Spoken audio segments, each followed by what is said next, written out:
दोस्तों बीएसएनएल के अब अच्छे दिन आने वाले हैं। इसका कारण बने हैं एलन मस्क। अब आप ये सोच रहे होंगे कि मैं एलन मस्क का नाम क्यों ले रहा हूं और बीएसएनएल के साथ एलन मस्क को क्यों जोड़ रहा हूं। इसे समझने के लिए आपको थोड़ा सा और पहले चलना पड़ेगा, थोड़ा सा पहले 3 जुलाई तक। 3 जुलाई वो दिन था जिस दिन तमाम टेलीकॉम कंपनियों ने अपने रिचार्ज वैल्यू के दाम में काफ़ी बढ़ोतरी की। 35% की बढ़ोतरी लगभग की गई, जिसमें जियो, एयरटेल, वोडाफोन शामिल थे। जब इन कंपनियों ने बढ़ोतरी की तो जो इनके उपभोक्ता है वो नाराज हो गए और उसकी नाराजगी का फायदा हुआ बीएसएनएल। लोग बहुत तेजी से लाखों की संख्या में ये टेलीकॉम कंपनी को छोड़कर बीएसएनएल में पोर्ट हो गए। ये पोर्ट बढ़ता देखकर टाटा की नजर इस चीज पर गई और टाटा ने सबसे पहले बीएसएनएल को सपोर्ट किया। आपको वो दिन याद होगा कि सोशल मीडिया पर मुहिम चल रही थी, अभी भी चल रही है, कि बीएसएनएल की घर वापसी, बीएसएनएल में पोर्ट करो। हम विदेशी कंपनियों से तंग आ चुके हैं और देश की भी जो कंपनी इंटरनेट फ्री देने का वादा की थी, एक समय फ्री लेकर आई थी, आज उसने इतने महंगे दाम बढ़ा दिए हैं कि लोगों की जेब हल्की होने लग रही है। यहां तक कि अनंत अंबानी की शादी से भी इससे जोड़ा गया कि मुकेश अंबानी जो जियो से जितना पैसा बढ़ा के कमा रहे हैं वो अनंत अंबानी की शादी में लगा दे रहे हैं। ऐसी तमाम मीम्स भी सोशल मीडिया पर वायरल थी। लेकिन उसके बाद से टाटा आती है। टाटा और बीएसएनएल के बीच में जो समझौता होता है वो 15,000 करोड़ रुपए का होता है। इस समझौते में 1,000 गांवों में 4G इंटरनेट शुरू करने का फैसला लिया जाता है और बहुत तेजी के साथ काम करने की कोशिश की जाती है, शुरुआत देने की कोशिश की जाती है। और यही देखकर और बहुत सारे ग्राहक बीएसएनएल में वापसी करते हैं या बीएसएनएल को खरीदते हैं या पोर्ट कर लेते हैं। लेकिन उसके बाद से एंट्री होती है स्टारलिंक की। खबरों की माने तो स्टारलिंक भी अब बीएसएनएल के साथ आने वाला है। स्टारलिंक वो कंपनी है, एलन मस्क की कंपनी है, जो इंटरनेट प्रोवाइडर है और ये इंटरनेट प्रोवाइड करती है अर्थ ऑर्बिट सैटेलाइट के थ्रू। अर्थ ऑर्बिट सैटेलाइट वो प्रक्रिया होती है जिसमें सैटेलाइट से इंटरनेट प्रोवाइड होता है। इंटरनेट के लिए किसी भी टावर की आवश्यकता नहीं होती है, ना ही कोई जियो फाइबर या फाइबर लाइनिंग की जो खोद के जमीन के अंदर गाड़ते हैं, आप देखे होंगे किसकी आवश्यकता होती है। इसकी मदद से दूर पहाड़ में भी सैटेलाइट के माध्यम से इंटरनेट उतनी ही स्पीड में प्रोवाइड किया जा सकता है जितनी एक चलते फिरते शहर में इंटरनेट का टावर लगाकर प्रोवाइड किया जा सकता है। समुद्र के अंदर भी इंटरनेट को भेजा जा सकता है, रेगिस्तान में भी इंटरनेट को भेजा जा सकता है और पहाड़ों के ऊंचाइयों पर भी इंटरनेट को भेजा जा सकता है। पहले उसके लिए टावर और जियो फाइबर जो पुरानी तकनीक थी कि खोदना, तार डालना, फिर टावर लगाना, फिर सैटेलाइट बनाना। लेकिन ये एलन मस्क की जो इंटरनेट तकनीक है, सैटेलाइट इंटरनेट तकनीक, अर्थ ऑर्बिट सैटेलाइट, उसके माध्यम से सैटेलाइट के माध्यम से लोगों को इंटरनेट प्रोवाइड किया जाएगा।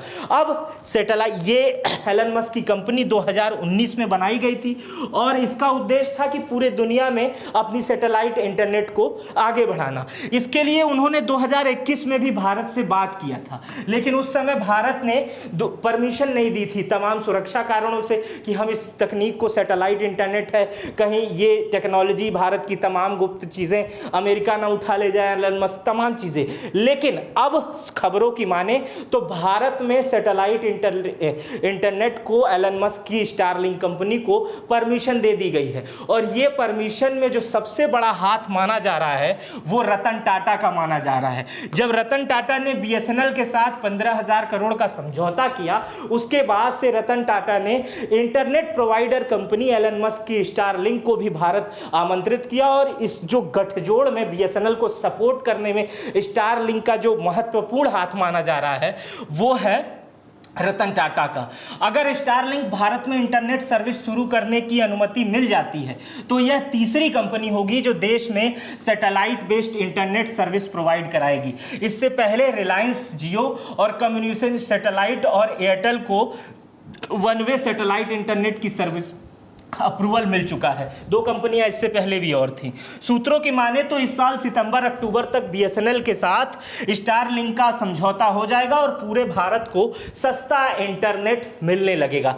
तो देश के लिए भी एक बड़ी खबर है कि देश की सबसे बड़ी सरकारी टेलीकॉम कंपनी के साथ दुनिया के सबसे अमीर आदमी की कंपनी स्टारलिंक जुड़ेगी और पूरे भारत को जो बीएसएनएल यूजर हैं उनको सस्ता और सबसे तेज इंटरनेट मिलेगा। कहने के लिए ये कंपनी 300 Mbps का दावा करती है कि वो सैटेलाइट के माध्यम से 300 Mbps देगी, लेकिन वर्तमान की 300 Mbps जो अन्य कंपनियां देती है और इसकी 300 Mbps में बड़ा अंतर है। अब इस अंतर को आप ऐसे समझ सकते हैं जैसे एप्पल में 14 मेगापिक्सल और एक दूसरी कंपनी जिसका तुलना मैं नहीं कर सकता हूं उसका 114 मेगापिक्सल बराबर आपको दिखता है। तो एलन मस्क की कंपनी और अन्य कंपनियों के Mbps में बहुत ज़्यादा फर्क देखने को मिलता है। ये 56 देशों के लोग बताते हैं जिन देशों में एलन मस्क की स्टारलिंक कंपनी इंटरनेट प्रोवाइड करती है। मैं आपके सामने कुछ चार्ट लेकर आया हूं दोस्तों।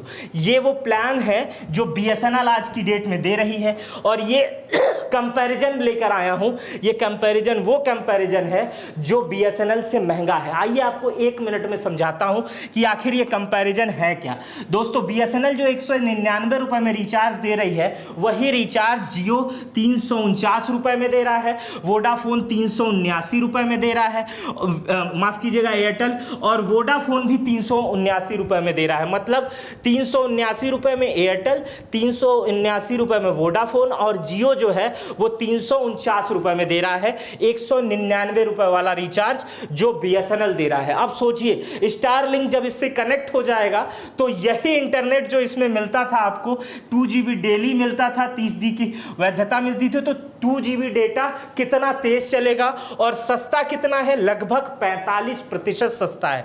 अगर उस दूसरे बड़े प्लान को देख लें तो 499 रुपए का जो प्लान है वो 75 दिन का है इसमें, और वही इसमें 859 रुपए का है। और अगर एयरटेल में जाएंगे तो ये 979 रुपए का है, और VI में भी जाएंगे तो 979 रुपए का। हालांकि इसमें 84 दिन की वैधता है और इसमें 75 दिन की वैधता है। 45% सस्ता है अन्य कंपनियों से BSNL।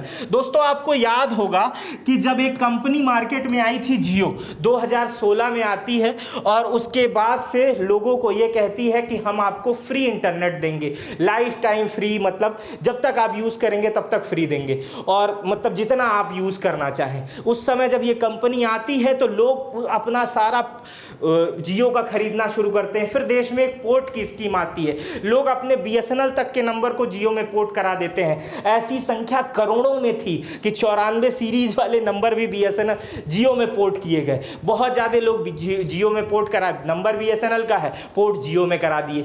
जियो ने उसके बाद से 1 साल बाद 49 रुपए का किया, फिर 149, फिर 249, फिर 349, 449, हर साल ये कंपनी रेट बढ़ाते गई। और आज की डेट में ये स्थिति है कि देश की सरकारी कंपनी से ये 45% महंगी हो गई।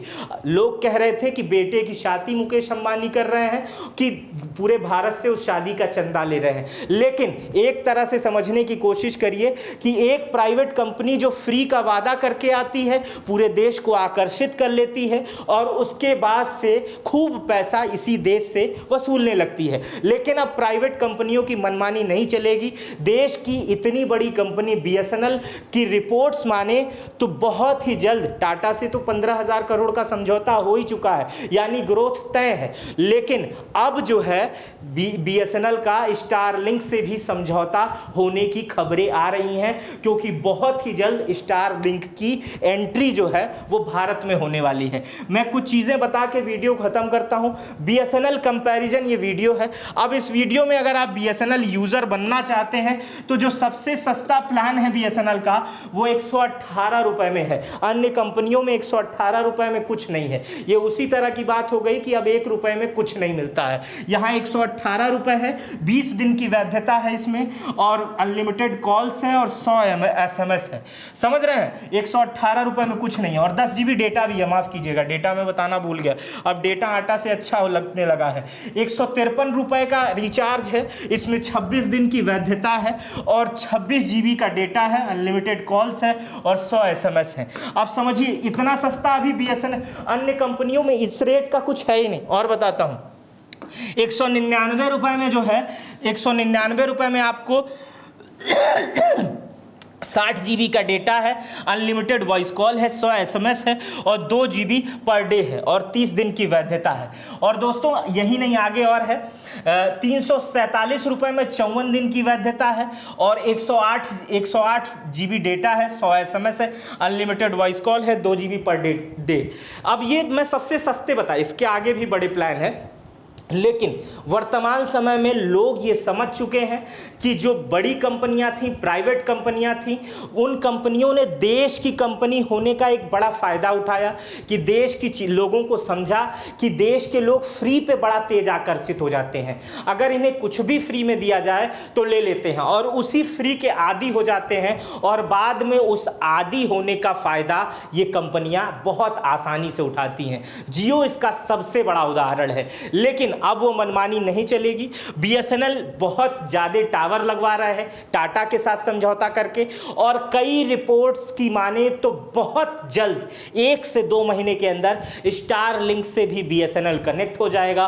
और जैसे ही स्टारलिंक से बीएसएनएल कनेक्ट हुआ, फिर टावर आवर की बात छोड़िए, ऊपर से इंटरनेट मिलेगा और वो इंटरनेट की स्पीड इतनी तेज रहेगी कि हर बड़ी प्राइवेट कंपनी भी बीएसएनएल यूज़ करने लगेगी। इसका कारण है सबको स्पीड चाहिए। जैसे पहले सबको स्पीड चाहिए, सब जियो में चले गए, अब उससे तेज कंपनी आ रही है स्टारलिंक, सब इधर आ जाएंगे। तो आने वाला समय जो है अन्य कंपनियों के लिए खराब हो सकता है और बीएसएनएल के लिए बहुत सुनहरा और अच्छा हो सकता है। हम सब ऐसी कामना करते हैं कि ऐसा ही हो, देश की प्राइवेट कंपनी कमज़ोर हो, देश की सरकारी कंपनी अच्छी हो, प्राइवेट कंपनी कमज़ोर ना हो, वो भी आगे बढ़े, लेकिन सरकारी कंपनी मजबूत हो। मेरा नाम मित्र प्रकाश है। इस वीडियो पर अपनी प्रतिक्रिया दीजिएगा। अपना बेहद ख्याल रखिएगा। बहुत बहुत शुक्रिया।